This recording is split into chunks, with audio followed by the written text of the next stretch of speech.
Okay, YouTube, this is Irish Bear 76. Just had to set my alarm. I'm very long-winded.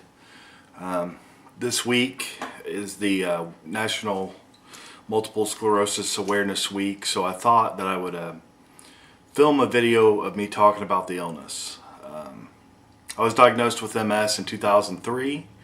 I was in college at the time, and my first attack was probably the most devastating. It was a cerebellar attack. The cerebellum is in the back of the brain, and it's responsible for balance. It looks like a bag of water, basically, wrinkly bag.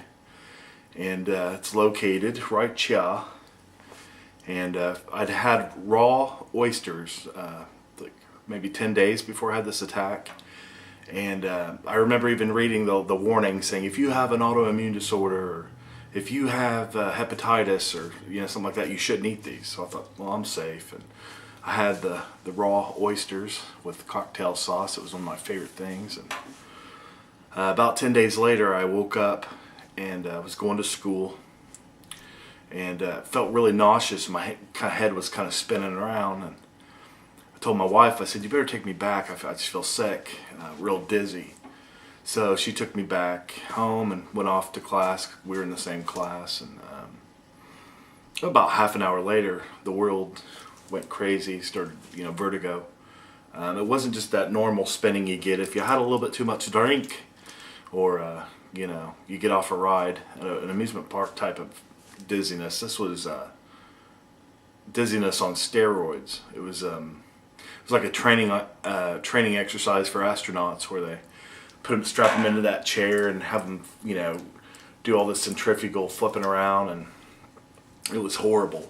And I guess what I'm going to title this video is MS. It's not that bad, because the first thing that I was told after, a couple days of not being able to turn my head without vomiting and spinning around, I went to the doctor, and he said he thought I had a blastoma, a brain tumor.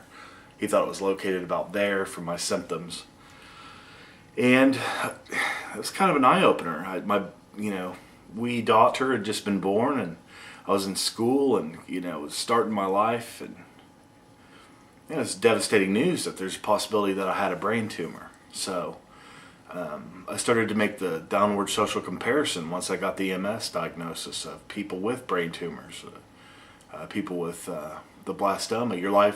Your prognosis is horribly bad if you have that type of brain tumor. So I knew it was a demyelinating illness because I'm in the health services, and I pretty much knew that it was MS. By my second attack, I went numb from here down.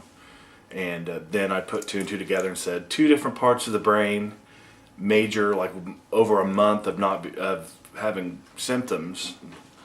It had to be MS, because nothing else attacks, just various parts of your brain, and then you feel better. And needless to say, in a 9-month period, I had 2 pretty severe attacks. And MS is a bitch. It knocked me for a loop. Your immune system has turned against you, and it's actually eating the white matter in your brain and the myelin sheath that surrounds nerves.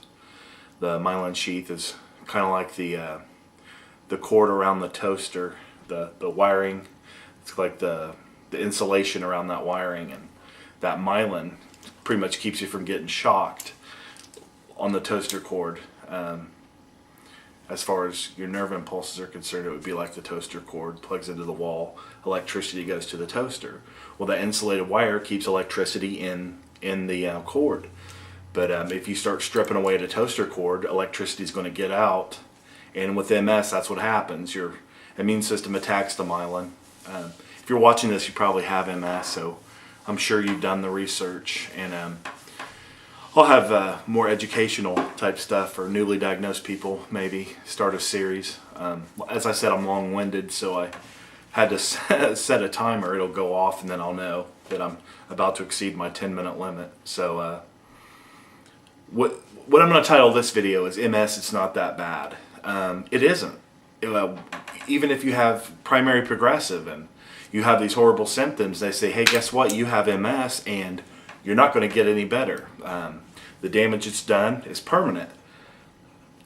That's a horrible thing to hear, but you have a lot of time to come to terms with it. It's you know that's what the cards that you've been dealt, but you have a long time to make amends and to get comfortable with that, with your multiple sclerosis. It's kind of like dying in an installment plan.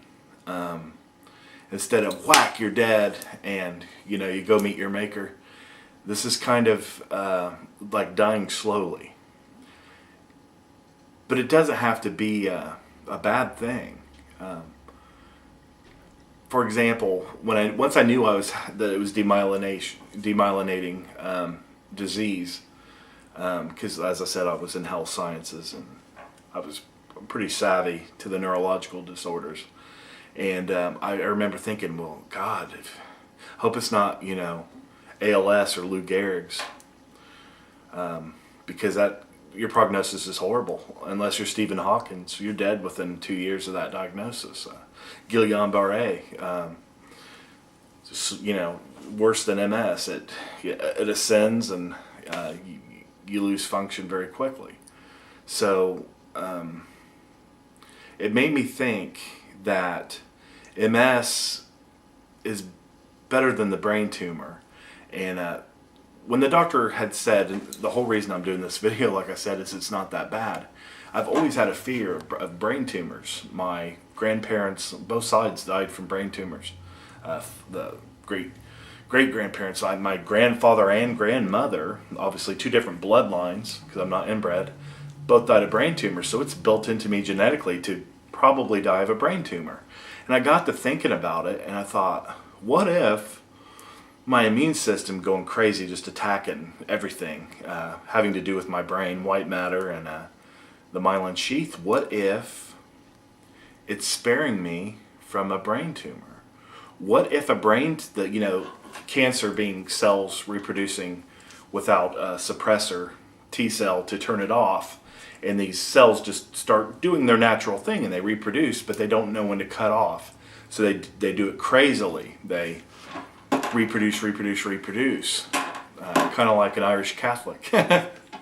They just reproduce, and that you get a tumor, and in most cases you die. So maybe it's not so bad knowing that my immune system is in my brain right now, attacking everything. That also means it's probably attacking cancer cells. So what I do when I go into bed at night and I'm feeling that woe is me, oh my soul, what have I done to deserve this? I kind of think maybe it's God. Maybe it's God giving me a little bit more time, letting me go slowly on installment plan so I can enjoy every step that I take, because it could be my last. Enjoy talking, because who knows when my blessed gift to speak is taken from me. When I see things, I have double vision most of the time, but when I see things, I can see, and I can really enjoy the creation, just a sunset.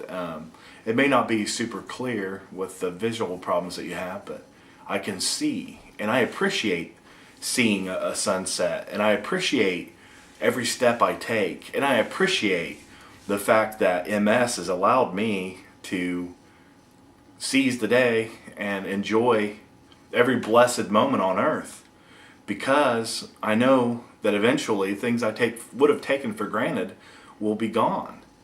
So it isn't that bad to have MS. It is a challenge for my family, mostly. That's who I feel bad for. But really, it helps me to appreciate everything that I have. Every person that I meet, I try to be nicer to, because I think, I may need help from them someday, I may fall down. Oh, there's my alarm. To be continued.